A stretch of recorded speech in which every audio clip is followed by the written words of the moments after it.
Last time on Out Chasing Stars, we started making our way down South Africa's wild coast. Carefully choosing your weather windows is critical to making these hops safely, so we had to be patient. That meant we had some time to get out and explore a bit of South Africa's wilderness and wildlife. Eventually, we found windows to jump down to Durban and then East London, but the ultimate goal was Cape Town. So when the next weather window presented itself, we said goodbye to East London. We are on the move again. We pretty much just waited in East London for that low pressure system to pass by, and now we are moving south again. This time we are headed to St. Francis.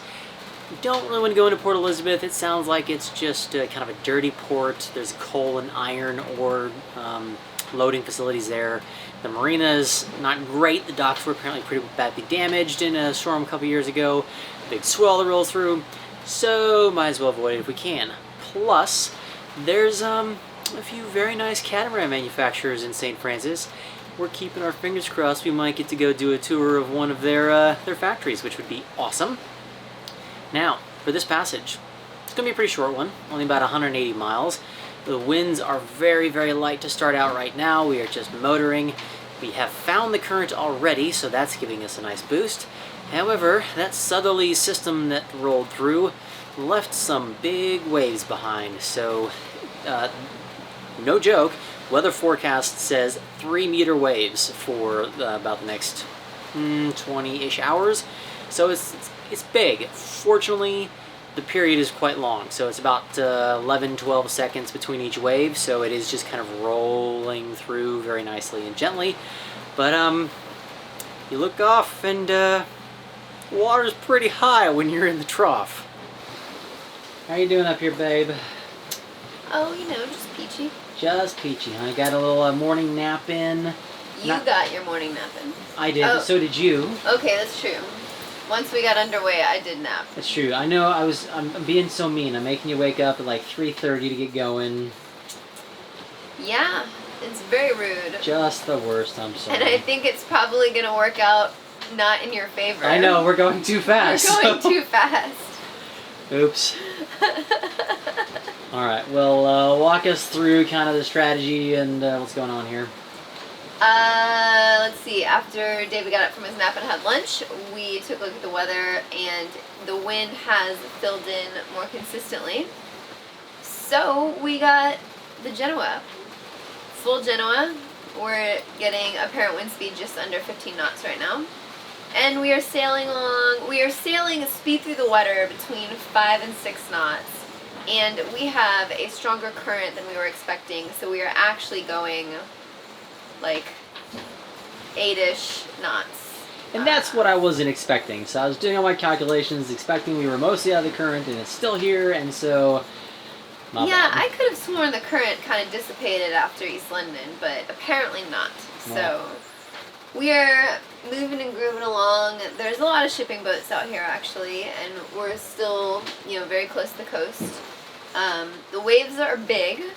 They're probably about 3 meters, which, was pretty big, but they have a long period, like 10 or 11 seconds, so they are comfortable. It's not horrendous out here. It's not horrendous. They're coming off our port quarter, and our wind angle for sailing is almost dead downwind, pretty close, so. Hence just the Genoa, huh? That's just the Genoa.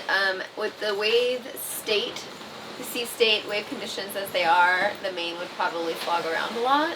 Yeah, even putting a preventer and trying to do wing on wing would be challenging. Yeah, because wing on wing is so sensitive to the wind angle. So, we got the Genoa up. We are going plenty fast. We might have to slow down again. So, good problems to have, not so bad. It's true. I know, right? St. Francis, here we come. Yep. 110 miles to go. Sweet. It is pretty amazing being out on passage out here. There's a lot of shipping going around the coast trying to get around South Africa, doing the same thing we are. And, you usually kind of think of those just like solid platforms out at sea. Well, today we can actually see them rocking and rolling out here, which is kind of wild. The big ships weren't the only ones having a rough day. I discovered something down below that was definitely not good. Discovered something a little unsettling down here. It looks like our escape hatches are leaking. So you can see this is all water inside. Down here, there's a lot of water down here, and it's even puddling up down below. Sorry, autofocus is struggling. We knew about this issue with some of these goit, I don't know how you pronounce them, escape hatches failing. So while we were in Singapore, we had these brackets made up, helping to keep the acrylic panel mechanically sealed to the frame. And I'm glad we did that, because we might have a lot of water coming in otherwise. With the preventative fix in place, I didn't feel we were in danger of sinking, but I kept a very close eye on it as we continued sailing. You know, it just would not be a true South African coastal passage if the winds didn't at least want to touch up over 30 knots occasionally. So it's blowing. Fortunately, the southerly swell seems to be remaining with a long period. We now have pretty substantial wind waves, but we're going almost dead downwind right now, so it's not uncomfortable. Everything's fine. We're just using the Genoa still, so it's pretty easy to just kind of reef and unreef as the wind picks up or drops or whatever. So we're kind of in speed management mode, trying to make sure we don't arrive into St. Francis too crazy early, but then also don't want to arrive too late, because there is another kind of mild low pressure system. Looks like it'll be forming around St. Francis sometime tomorrow morning-ish. So we want to arrive before then if we can, but not so early that it's dark we can't enter into the harbor. So a balancing act, if you will. And as soon as I say about 30 knots of wind, boom, just got a true wind speed of 35. So yeah, it's blowing. Glad we just have the Genoa right now.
It's gotten just a bit windy out here, huh?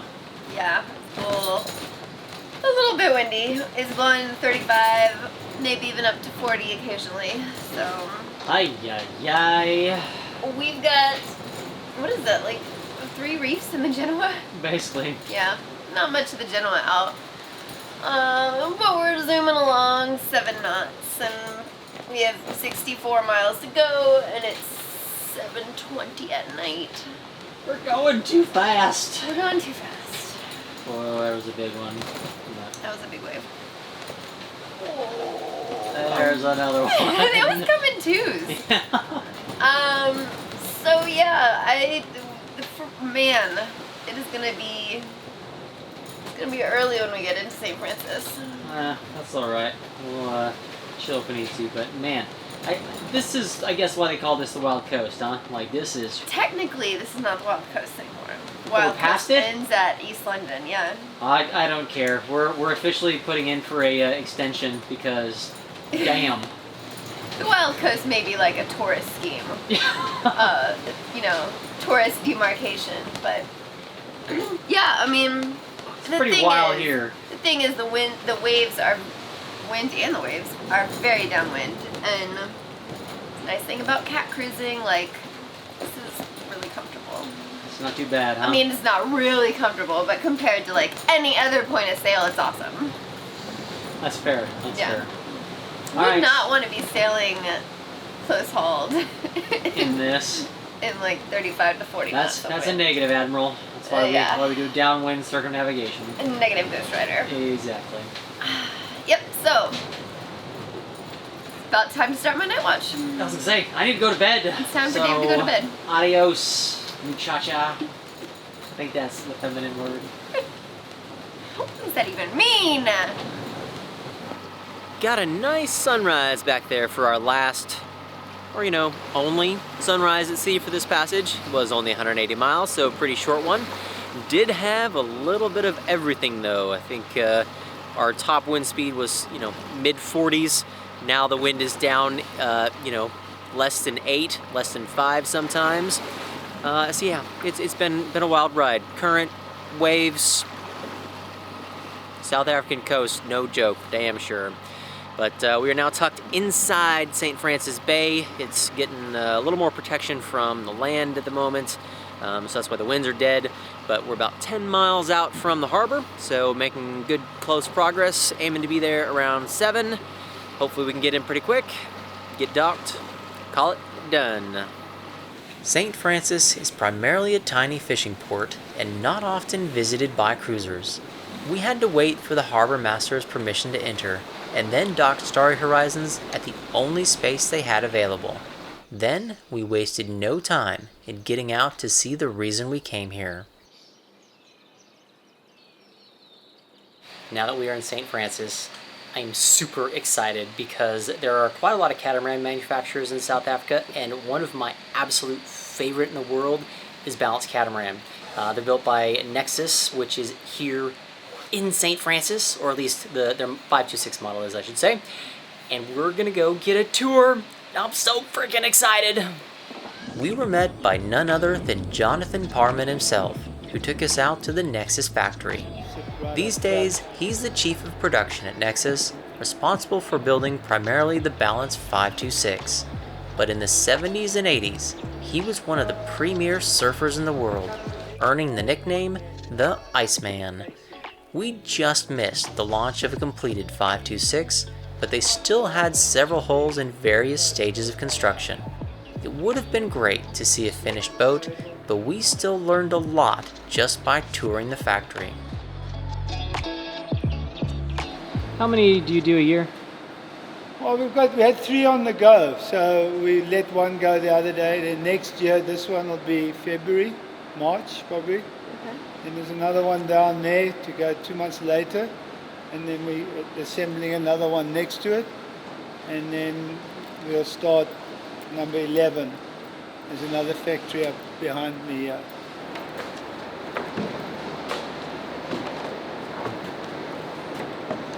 Hey babe, what do you think? First balance you've been on. Yep. Looks like she's ready to go sailing right now. Needs a little TLC. Sorry. Here comes one along. He wants stand-up paddle boards, so they can hook there. Another one there. There's an idea for you, huh? And, That's where to put them. The contrast to the Fontaine Pajot factory in France was quite striking. Whereas FP has their designs and stick to them religiously, these balance boats can be customized pretty extensively by their owners. Amy and I joke a lot about the things we would do differently on our next boat, and while we're definitely not in the market for an upgrade, it sure was a lot of fun dreaming.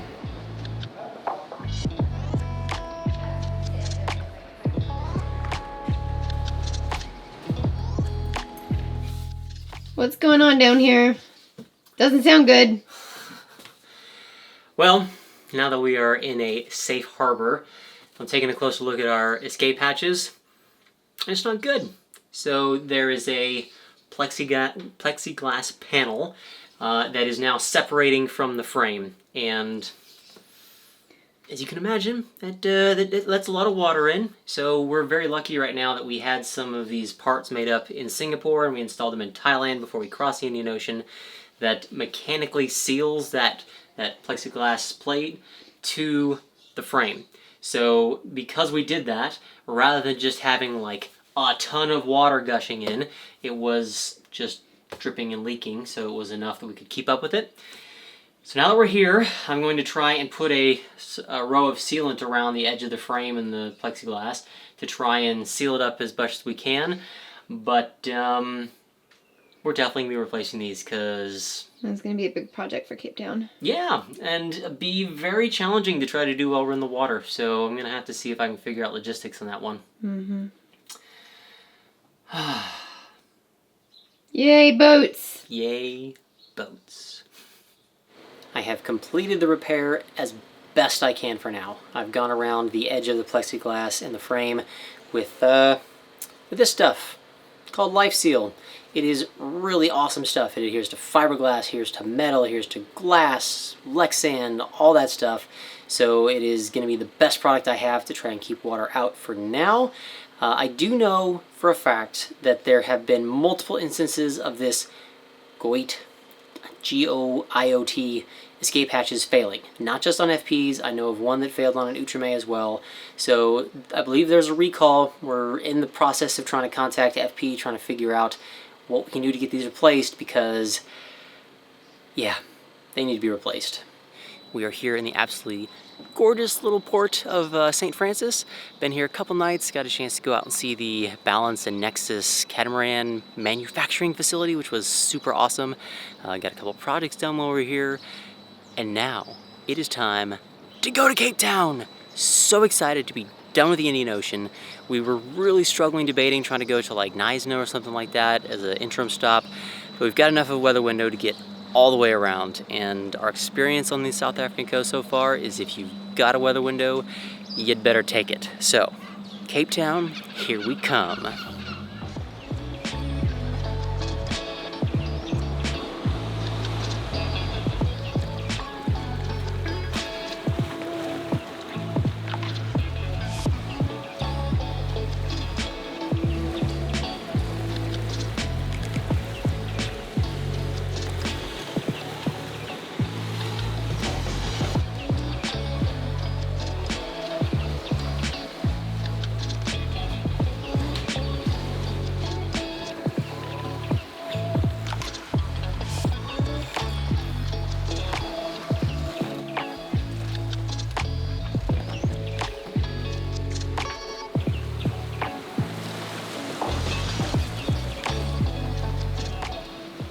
Been a bit of a gray, kind of just blah start to this passage.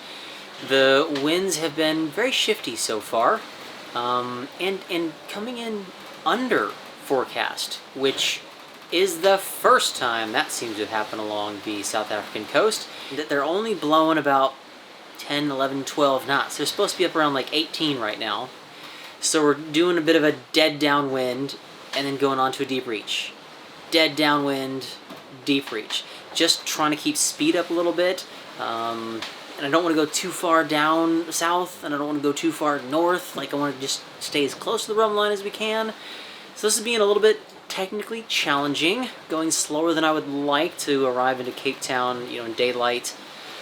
But weather forecasts do show that winds are coming. So I'm kind of counting that we'll keep our speed up as best we can now, reduce the mileage that we're doing, and when that wind really arrives, then we'll kick it up a notch.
start to day 2. Those dolphins were just flying out of the waves, trying to keep up with us. It was so cool to see.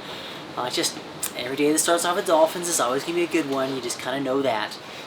We're definitely getting more wind today. Lots more wind. We're seeing true wind speeds in the mid to upper 20s now. Pretty deeply reefed. We've got 2 reefs in the Maine, 2 in the Genoa. Been going, kind of switching between wing on wing and doing a deep reach because we are tracking to get around Cape Agulhas, the southernmost point of Africa.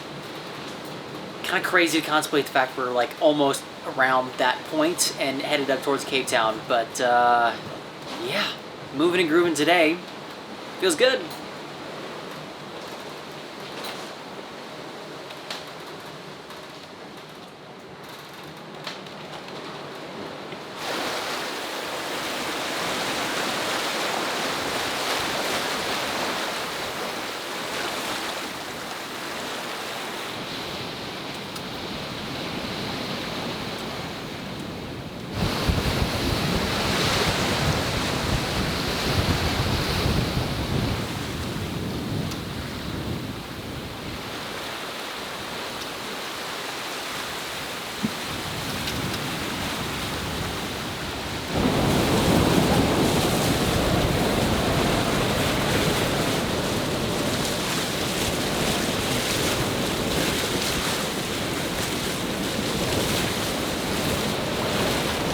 Might be a little hard to make out. You can see that land behind us. That is Cape Agulhas, which is officially the end of the Indian Ocean. I'm not gonna lie, I am not particularly sad about seeing the end of her. We've heard her described as an evil bitch. Not inaccurate, shall we say. It's just, you either have no wind or crazy amounts of wind and waves that don't come from the right direction, and yeah, not our favorite of the 3 oceans that we have now crossed. Almost there. Almost there. Woo! We're done with the Indian Ocean. Hey, that's worth a high five. Yeah. Oh, does that feel good or does that feel good? Wow, we are back in the Atlantic. We haven't been, this is, how long has it been since we've been in the Atlantic? I don't know. March of 2016. So, yikes. Wow. A little over 3.5 years, which is crazy. And we're back and we're ready to get to Cape Town now. Yes. Some of you may be wondering why we are celebrating crossing out of the Indian Ocean here at Cape Agulhas rather than the Cape of Good Hope, which is kind of the touristy place that people celebrate where the Indian and the Atlantic meet. But I did a little bit of research on this one, and I'm going to make sure I get my facts right. Back in the 1950s, the International Hydrographic Organization split the 2 oceans at the 20-degree meridian, and that's what we just crossed. So, officially, in the Atlantic Ocean again. Now, that being said, we do still have the Cape of Good Hope to cross, and we are hoping to do that pretty early in the morning tomorrow. So we're going to be pretty lucky that we actually get to see both capes in daylight. And yeah, cross Cape of Good Hope, Cape Town, big sigh of relief. The Atlantic Ocean didn't seem willing to cut us some slack on the wind speeds, but we just counted ourselves lucky that we'd timed this passage perfectly. Got last sunrise for this passage, and you know what? This is a pretty magical one because we've got the sunrise back there, and if I turn, we've got Cape of Good Hope right there.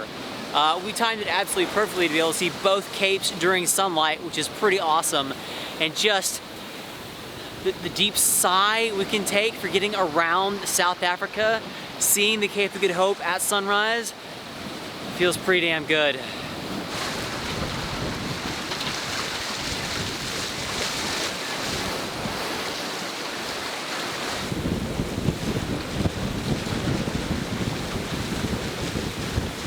You've heard me say quite a few times that we're relieved to be back in the Atlantic, glad to be around the Capes, and I want to expand on that a little bit.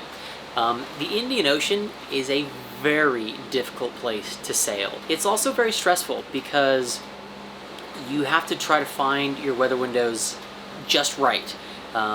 We waited in the Seychelles for 2 months to find a weather window to get down to Madagascar. Everyone in Madagascar was like, oh, when is the weather window to sail down to South Africa? Do we have to stop in the middle of the route? So tricky finding that weather window. And then even just around South Africa, the high pressure systems and the low pressure systems are just constantly rolling through, and you think you've got a weather window that's long enough, and then all of a sudden it closes and there's a low pressure system that rolls through with 40 knots of wind, and it's like 2 hours too short. So you might make it, but you might not, and if you don't, then you get slammed. So man, it has just been stressful trying to find the right weather windows, trying to make sure we're being safe, being, good sailors, safe sailors, all those things. So it's very nice to just be in Cape Town, like I said, just be able to take this deep breath, just relax, be here, enjoy Cape Town. My brother's coming to visit, we've got the holidays here, got some boat projects to do, so it just feels good to be here. We were so close to Cape Town, but we couldn't see it. There's not a lot of visibility out there, is it? No, I think we've probably got like a half mile of visibility. There's a ship, like a big ship, maybe less than 3/4 of a mile over there.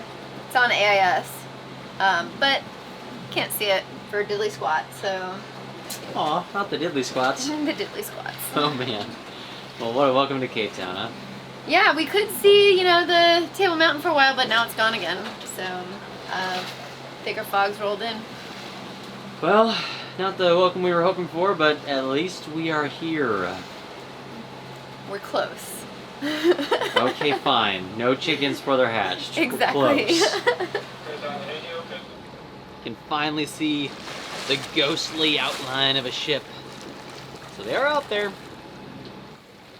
Oh, I saw Cape Town for about 2 seconds and then it's gone again. But there's another boat, so that's good. Oh, that's right! There's a mountain barely peeking up out there. Okay, we can see Cape Town at the shoreline, and then there's a band of clouds, and then there's mountains. And, I mean, that's like a mile away.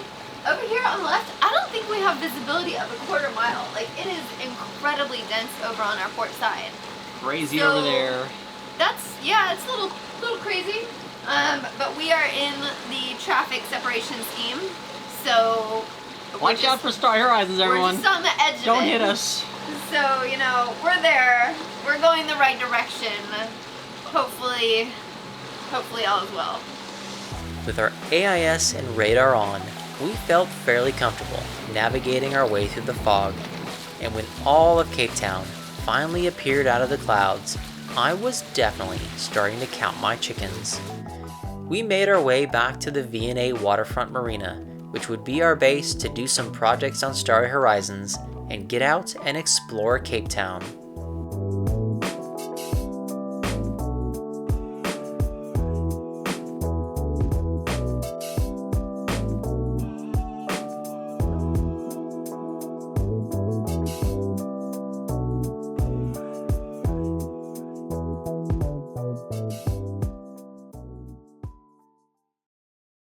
Hey y'all! Thanks for watching our video sailing along the coast of South Africa. We want to say a special thank you to Balance and Nexus Catamarans, who gave us an awesome tour of their 526 factory, which was really fun for us to see. As you can imagine, the escape hatch is gonna be a problem, so look for our fix in the next couple videos and we'll give you some more information about that. If you'd like to do a little bit of reading, we have links in the show notes down below with posts for our escape hatch issue and the tour of catamarans in South Africa. Alright y'all, thanks for watching. See you next time.